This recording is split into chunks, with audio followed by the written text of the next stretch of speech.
Hello દોસ્તો, આપ સૌનું મારુતિ એકેડમી માં સ્વાગત કરું છું.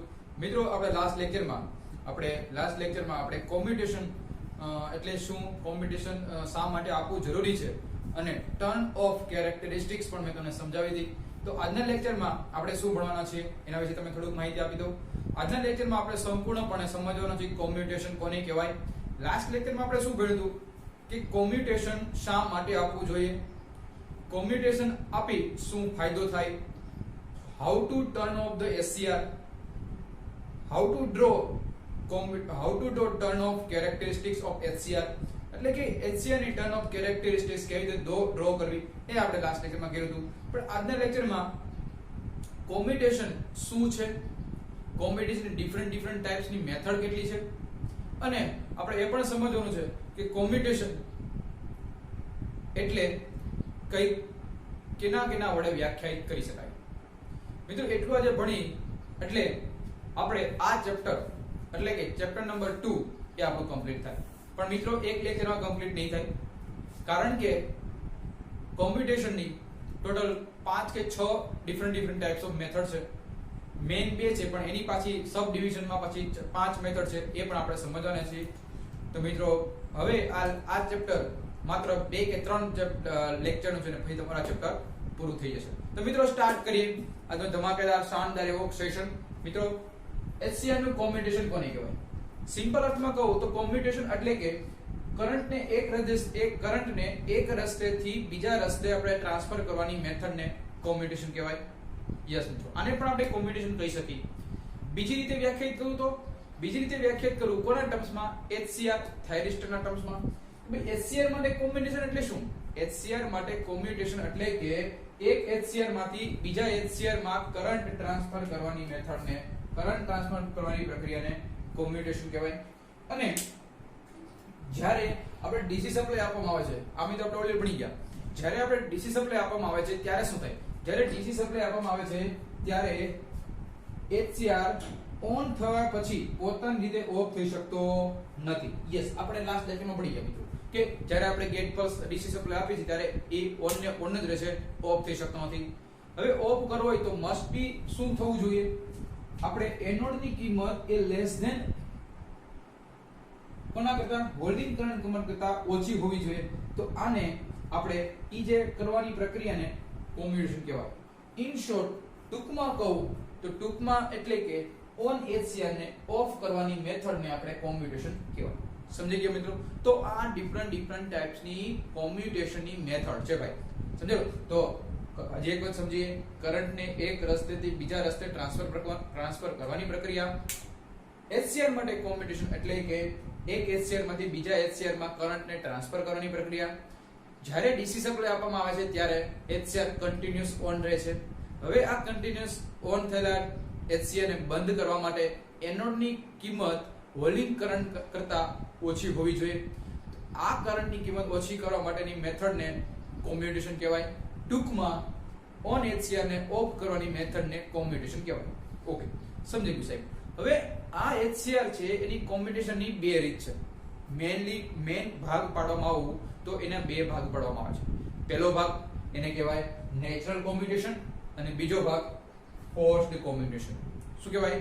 નેચરલ કોમ્યુટેશન અને second one forced commutation. Okay મિત્રો, સમજી ગયા? ઓકે, હવે એમાં ફર્સ્ટ વન જોઈએ મિત્રો, નેચરલ કોમ્યુટેશન. શું છે નેચરલ કોમ્યુટેશન? નામ ઉપરથી ખબર પડે કે ભાઈ નેચરલી થતું હશે. શું થતું હશે? નેચરલી થતું હશે.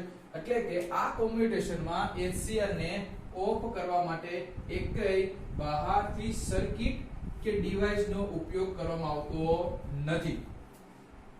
HCR પોતે જ શું થાય છે? સ્વિચ ઓફ થઈ જાય છે. તો આવા પ્રકારના કોમ્યુટેશનને નેચરલ કોમ્યુટેશન કહેવાય.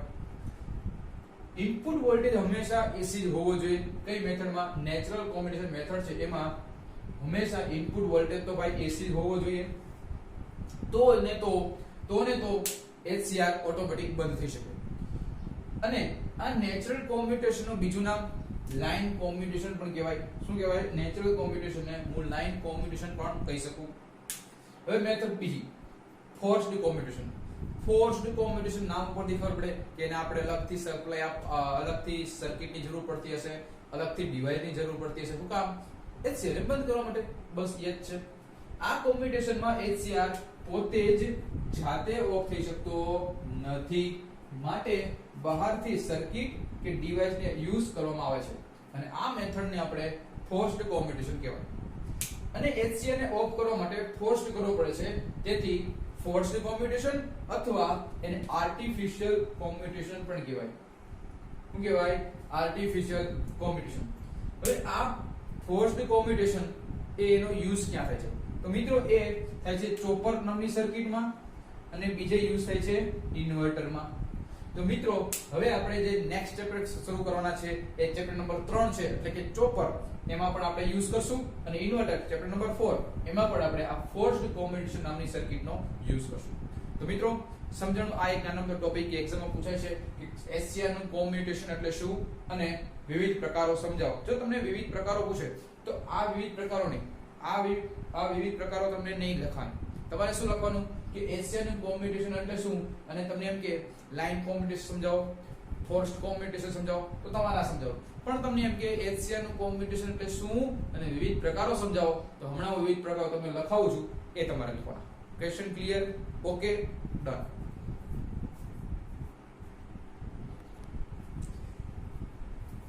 તો ડિફરન્ટ ટાઈપ્સ ના આપણે કોમ્યુટેશન શીખતા પહેલા એક નાનો તો ક્વેશ્ચન લઈ લો, અને જે એક્ઝામમાં વારંવાર એક્ઝામમાં પૂછાઈ ગયેલો છે, અને એ છે કન્ડિશન ફોર કોમ્યુટેશન। તો કોમ્યુટેશનની કઈ કઈ શરતો છે મિત્રો? તો મિત્રો કોમ્યુટેશનની ટોટલ 3 શરત છે, જોઈ લે ત્રણે શરતો કે ભાઈ એનોડ કરંટની કિંમત હંમેશા હોલ્ડિંગ કરંટની કિંમત કરતા હંમેશા કેવી હોવી જોઈએ? ઓછી જ હોવી જોઈએ। એનોડ કરંટની કિંમત હોલ્ડિંગ કરંટ કરતા હંમેશા કેવી જોઈએ? ઓછી જ હોવી જોઈએ। જો છે ને, અમે જે એનોડની કિંમત હોલ્ડિંગ કરતા ઓછી જ છે, લેસ ધેન છે। પછી વોલ્ટેજ વધવાનો દર, જે ધીમે ધીમે વોલ્ટેજ વધે છે એનો દર ક્રિટિકલ દરથી વધવો જોઈએ નહીં, વધે તો HCR ફરીથી ટ્રિગર થઈ શકે છે। એક ઓલરેડી ઓફ થઈ ગયો હોય ફરીથી પાછો ટ્રિગર થાય છે મિત્રો, તો આવું થવું જોઈએ નહીં। તો એની કન્ડિશન છે કે ભાઈ જે નોર્મલ વોલ્ટેજ છે, એટલે કે વોલ્ટેજ વધવાનો દર છે એ ક્રિટિકલ દરથી વધવો જોઈએ નહીં। એકવાર ફિક્સ કરી નાખો ભાઈ, એટલે ભાઈ મેક્સિમમ, જેમ કે હું તમને એક્ઝામ્પલ આપું કે ભાઈ આપણે ખબર છે કે ભાઈ કોઈ પંખો છે, એક પંખો મેક્સિમમ 5 ઉપર ફરે છે, મેક્સિમમ એટલે કે એની સ્પીડ કેટલી છે? ક્રિટિકલ સ્પીડ 5 ઉપર ફરે છે, પણ એને હું હાઈ ફૂલ વોલ્ટેજ આપી દઉં તો એને પછી ક્રિટિકલ સ્પીડ ફરે નહીં, ક્રિટિકલ સ્પીડ નહીં ફરે, એના કરતા વધારે સ્પીડ ફરવા મળશે, અને પરિણામે મારો પંખો છે ડેમેજ થઈ જાય, બરોબર? એનો મતલબ મારી મોટર છે ડેમેજ થઈ જશે। એટલે હંમેશા કોઈ પણ વસ્તુ એ ક્રિટિકલ વોલ્ટેજ થી એનું લિમિટમાં હોવું જોઈએ બધી વસ્તુ, તો આમાં પણ એવું જ છે। પછી છે ઇન્ડક્ટિવ લોડ, જ્યાં ઇન્ડક્ટિવ લોડ હોય એમાં પણ ઇન્ડક્ટરની સ્ટોર્ડ એનર્જીના કારણે ડિસિપેશન લોસીસની કારણે HCR ફરી વખત ટ્રિગર થઈ શકે છે મિત્રો, તો આવું પણ ન થવું જોઈએ। એના આક્રોશમાં તમારે ફ્રી વ્હીલિંગ ડાયોડ મૂકી દેવો જોઈએ। તો આવું બધું મિત્રો જે 3 શરત છે ધ્યાનમાં રાખવાની છે। ફર્સ્ટ વન કે એનોડ કરંટની કિંમત હંમેશા હોલ્ડિંગ કરંટ કિંમત કરતા ઓછી જ હોવી જોઈએ। બીજું શું છે કે ભાઈ વોલ્ટેજ વધવાનો દર ક્રિટિકલ વોલ્ટેજથી વધવો ન જોઈએ, જો વધે તો પછી ફરીવાર ટ્રિગર થઈ જશે, એવું થવું ન જોઈએ। અને ત્રીજી કન્ડિશન કે જે ઇન્ડક્ટર છે એ inductor is a store of the energy, that's why it is a dissipation of energy, એટલે કે એનર્જીનો લોસ કરે છે, અને પરિણામે શું થાય છે? HCR છે એ ફરી વખત ટ્રિગર થઈ શકે છે।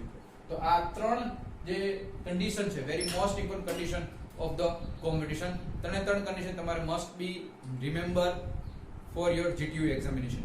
તો બહુ most IMP exam point of view, તમારા mid sem point of view મિત્રો 100% તમારી આ એક્ઝામમાં આવી શકે છે। 3 કન્ડિશન 2 માં પૂછાય છે મિત્રો। નેક્સ્ટ ક્વેશ્ચન આ પણ 2017 માં કેમ કે ક્વેશ્ચન પૂછાઈ ગયો, બરોબર કે 2 માર્કમાં, કે ભાઈ ડિફરન્સ બિટવીન કરંટ કોમ્યુટેશન અને વોલ્ટેજ કોમ્યુટેશન। હવે કરંટ કોમ્યુટેશન એટલે શું? કોમ્યુટેશન એટલે ખબર પડી ગઈ કે ભાઈ HCR ને બંધ કરવો છે, તો કરંટ નું મતલબ શું કે ભાઈ HCR ટ્રિગર થયા પછી તેનો કરંટ હોલ્ડિંગ કરંટ થી જો ઓછો થઈને શૂન્ય થઈ જાય, એટલે કે હોલ્ડિંગ કરંટ થઈને ક્યાંક કેવો થઈ જાય? સાવ 0 થઈ જાય, તો એને આપણે કહીશું કરંટ કોમ્યુટેશન। અને જ્યારે ઓન HCR ને ઓફ કરવા માટે આપણે એના પેરેલલમાં પૂરતો રિવર્સ વોલ્ટેજ આપવામાં આવે છે, રિવર્સ વોલ્ટેજ આપવામાં આવે અને પરિણામે મારો HCR બંધ થઈ જાય, એને કહેવાય વોલ્ટેજ કોમ્યુટેશન। તો કરંટ કોમ્યુટેશન છે એના એક્ઝામ્પલ 2 પ્રકારના છે, ક્લાસ A કોમ્યુટેશન અને ક્લાસ B કોમ્યુટેશન। અને વોલ્ટેજ કોમ્યુટેશન એટલે કે એના example class C, class D અને ક્લાસ ઈ કોમ્યુટેશન. સમજાયું મિત્રો? તો it is the difference between current commutation and voltage commutation. Okay, understand? Got it? તો આ વસ્તુ આપણે સમજ્યા, બે વસ્તુ, condition for commutation and this is the difference. તો નેક્સ્ટ આપણે જોઈએ, હવે આપણે સ્ટાર્ટ કરીએ અને એ છે different types of commutation.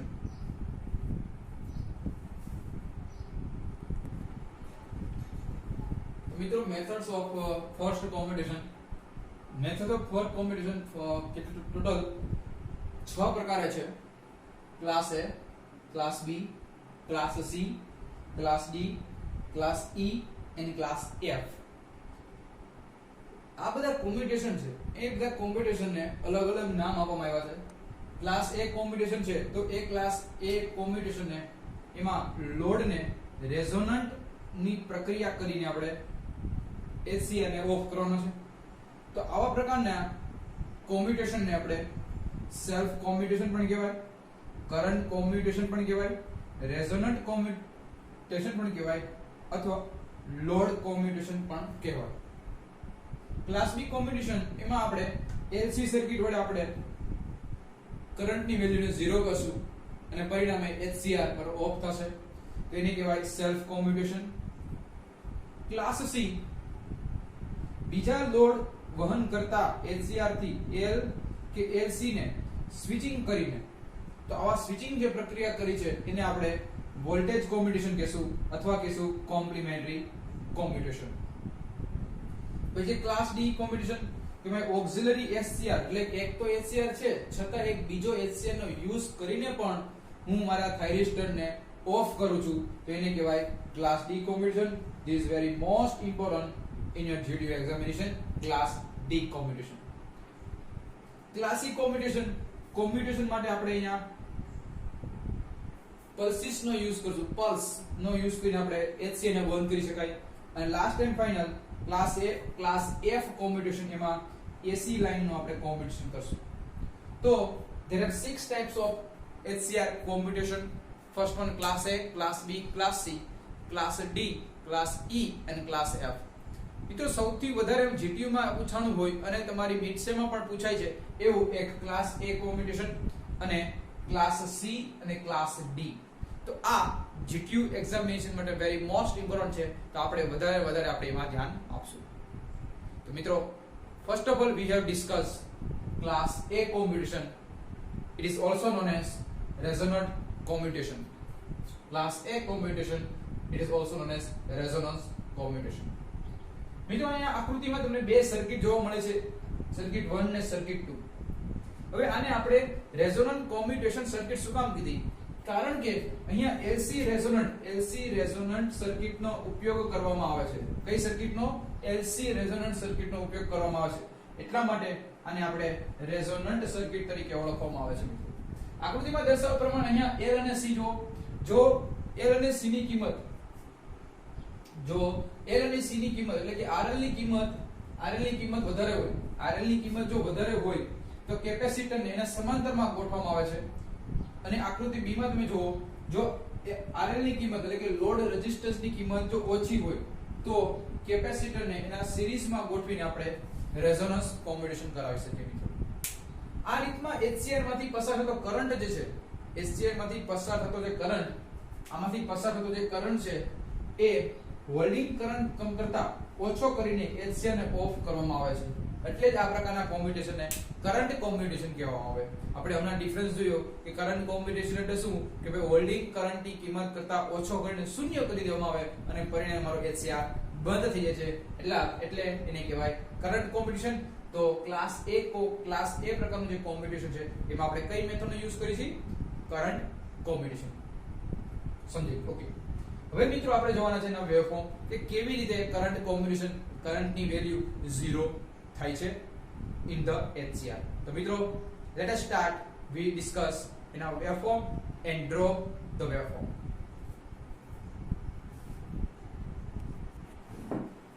તો મિત્રો અહીં તમને વેવફોર્મ તમે જોવા મળ્યા છે. તો વેવફોર્મ મિત્રો જ્યારે t બરાબર 0 હોય, જ્યારે t બરાબર 0 સમયે ત્યારે તમે જોઈ શકો છો કે જ્યારે ગેટ પલ્સ આપું HCR ને, ઓકે, જ્યારે HCR ને ગેટ પલ્સ આપું આમાં બે મધ્ય એકમાં ગમેમાં, ત્યારે t બરાબર 0 એટલે whenever the given the gate pulse of the HCR, ત્યારે HCR will be trigger થશે અને પરિણામે થાય છે શું કે ભાઈ inductor through capacitor first of all ધીમે ધીમે ચાર્જ થવા લાગશે. શું ધીમે ધીમે ચાર્જ થવા લાગે કેપેસિટર, અને ધીમે ચાર્જ થવા લાગે છે અને સાથે સાથે કરંટ HCR માંથી શું થવા લાગે છે? HCR માંથી થવા લાગે છે ભાઈ કરંટ ફ્લો. HCR માંથી શું થવા લાગે છે? કરંટ ફ્લો થવા લાગે છે. HCR માંથી કરંટ ફ્લો થયો, પરંતુ જ્યારે એના અક્રોસ આના અક્રોસમાં મને આના અક્રોસમાં વોલ્ટેજ મળશે નહીં. વોલ્ટેજ નહીં મળે ભાઈ, વોલ્ટેજ નહીં મળે. શું કામ? કારણ કે કરંટ મેક્સિમમ હોય તો શોર્ટ સર્કિટ તરીકે વર્તે, અને શોર્ટ સર્કિટ તરીકે થોડો કે વોલ્ટેજ મળવાનો ન મળે, ઓબ્વિયસ છે નથી મળવાનો. ઓકે, તો વોલ્ટેજ 0 મળશે એ સમય. પરંતુ મિત્રો થાય છે એવું કે ભાઈ એક એવો સમય આવશે કે ભાઈ current capacitor fully charge, capacitor કેવો થાય છે? ફૂલ્લી ચાર્જ થઈ જાય છે અને પરિણામે થાય છે શું કે ભાઈ જ્યારે બીજો ગેટ પલ્સ આવશે, જ્યારે બીજો નેગેટિવ ગેટ પલ્સ આવ્યો, ફૂલ્લી ચાર્જ થઈ ગયો, પછી શું થશે કે ભાઈ જ્યારે બીજો ગેટ પલ્સ આવ્યો છે, બીજો ગેટ પલ્સ, ત્યારે એ સમયે હવે થાય છે શું કે ભાઈ પોઝિટિવ સાયકલ આવી ત્યાં તો કઈ વાંધો નહીં, પણ જ્યારે નેગેટિવ સાયકલ આવશે ત્યારે નેગેટિવ સાયકલ દરમિયાન મારો આ કેપેસિટર છે એ ફૂલ્લી ચાર્જ થઈને મેક્સિમમ સ્થાને પહોંચી જાય. કેવો થાય? મેક્સિમમ સ્થાને પહોંચી જશે અને પરિણામે એ સમયે થાઇરિસ્ટર HCR મારો ઓફ થશે. હવે એ HCR ઓફ કેમ થાય? કારણ કે શું કીધું જો, જ્યારે t બરાબર 0 સમયે HCR on, current sinusoidal waveform ધીમે ઇન્ક્રીઝ થવા લાગે છે. યસ, કરંટ ધીમે સાઇન્યુસોઇડલ ફોર્મમાં ધીમે જોવા મળે છે અને કેપેસિટર will be ચાર્જ, અને કેપેસિટરની એક્રોસનો વોલ્ટેજ E જેટલો થાય છે. એનો મતલબ જેટલો વોલ્ટેજ અહીંયા આપ્યો હોય, જેમ કે 5 વોલ્ટ, પૂરેપૂરો 5 વોલ્ટ અને મળી છે અને પરિણામે મને મેક્સિમમ વોલ્ટેજ મને મળવા લાગે છે. ત્યારે કરંટ પણ મેક્સિમમ થવા લાગે છે. શું કામ? કે ભાઈ HCR થઈ ગયો છે ફોરવર્ડ બાયસ અને રેઝોનન્ટ સર્કિટ ને લીધે E વધવા લાગે છે. હવે આ થાય કે સાહેબ રેઝોનન્ટ સર્કિટ શું છે? મિત્રો, રેઝોનન્ટ સર્કિટ એટલે કે XL બરાબર XC, એટલે કે જ્યારે XL બરાબર XC થાય એનો મતલબ આ બે વેલ્યુ કેવી થઈ ગઈ? સરખી. જો સરખી થઈ જાય તો એનો મતલબ મારી આખી સર્કિટ એ થઈ જાય રેઝિસ્ટિવ સર્કિટ. અને રેઝિસ્ટિવ સર્કિટ એટલે કે એમાં પ્યોર રેઝિસ્ટન્સ જ છે, બીજું કઈ છે જ નહીં સર્કિટમાં. હવે કરંટ રેઝિસ્ટર કેવી છે? ઓછો રેઝિસ્ટર એટલે કરંટની વેલ્યુ કેવી હોય? સૌથી વધારે હોય છે. અને અહીંયા XL બરાબર XC છે એટલા માટે આને આપણે રેઝોનન્ટ કોમ્બિનેશન કીધું અને E વધવા લાગે છે. અને પરિણામ જ્યારે રિવર્સ વોલ્ટેજ આવે છે, નેગેટિવ સાયકલ, આ રિવર્સ વોલ્ટેજ HCR ને મળે છે અને પરિણામે કરંટની વેલ્યુ થાય છે ઘટવા લાગે છે. કરંટની વેલ્યુ કેવી થાય છે? ઘટવા લાગે. ઘટી કેવું હાવ 0 થઈ જાય અને એ ઘટાય થાય અને HCR મળવા. આ સમયે વોલ્ટેજ કેવો છે? મેક્સિમમ કેપેસિટરના અક્રોસમાં, પણ કરંટની વેલ્યુ કેવી થઈ જાય? સાવ મેક્સિમમ 0 થઈ જાય છે અને પરિણામે એ સમયે મારો HCR ઓફ થાય છે અને HCR ઓફ થવાની પ્રક્રિયાને આપણે શું કહીશું? કોમ્યુટેશન. તો અહીં કોમ્યુટેશન કેવી રીતે કર્યું? રેઝોનન્ટ સર્કિટ વડે, એટલા માટે આને કીધું રેઝોનન્ટ કોમ્યુટેશન. લોડનું કોમ્યુટેશન કર્યું એટલા માટે આને કીધું લોડ કોમ્યુટેશન. અને આને આપણે કરંટની કિંમત એનોડ કરંટ કરતા હોલ્ડિંગ કરંટ કિંમત કરતા ઓછી કરી, 0 કરી, એટલા માટે આને કીધું આપણે કરંટ કોમ્યુટેશન. સમજાણ મિત્રો? એટલા અલગ પ્રકારના આના નામ છે. તો આવી રીતે મિત્રો પણ સમજી શકાય. એટલો સમય, માત્ર ને માત્ર એટલો સમય જ આપણે સર્કિટ થાઇરિસ્ટરને આપણે ઓફ કરીશું. મિત્રો અહીંયા એક પ્રકારનું કોઈ અલગથી મેં સર્કિટ જોડી, અહીંયા એકથી અલગથી બહારથી એક સર્કિટ જોડી નહીં, બહારથી એક પ્રકારની સર્કિટ જોડી નથી. એટલા જ માટે આને આપણે સેલ્ફ કોમ્યુટેશન અથવા નેચરલ કોમ્યુટેશન પણ આપણે કહી શકાય. તો ક્લાસ એ કેવા પ્રકારનું છે? નેચરલ કોમ્યુટેશન અથવા એને કહેવાય સેલ્ફ કોમ્યુટેશન. સમજાઈ ગયું મિત્રો? તો આ હતું. હવે અહીંયા જે XL બરાબર XC છે, XL બરાબર XC રેઝોનન્સ ફ્રીક્વન્સી. તો રેઝોનન્સ ફ્રીક્વન્સી મિત્રો કેટલી હોય છે? આ રેઝોનન્સ ફ્રીક્વન્સી એ આને આપણે ક્યાં યુઝ કરી શકીએ? માત્ર 400 હર્ટ્ઝ 400 હર્ટ્ઝ સુધીની ફ્રીક્વન્સીની સર્કિટ હોય ત્યાં સુધી આપણે આ ક્લાસ એ પ્રકારનું કોમ્યુટેશન આપણે ઉપયોગ કરવામાં આવે છે.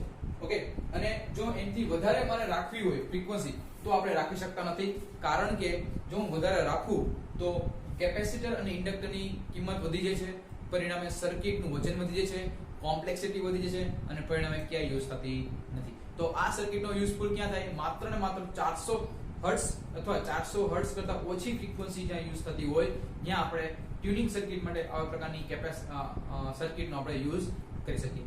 સમજો મિત્રો, આ તો ક્લાસ A કોમ્બિનેશન. નેક્સ્ટ લેક્ચરમાં ભણશું ક્લાસ B કોમ્બિનેશન અને ક્લાસ C કોમ્બિનેશન, જે બાકી બધેલા છે એ બધા. ઓકે, તો મિત્રો બાય.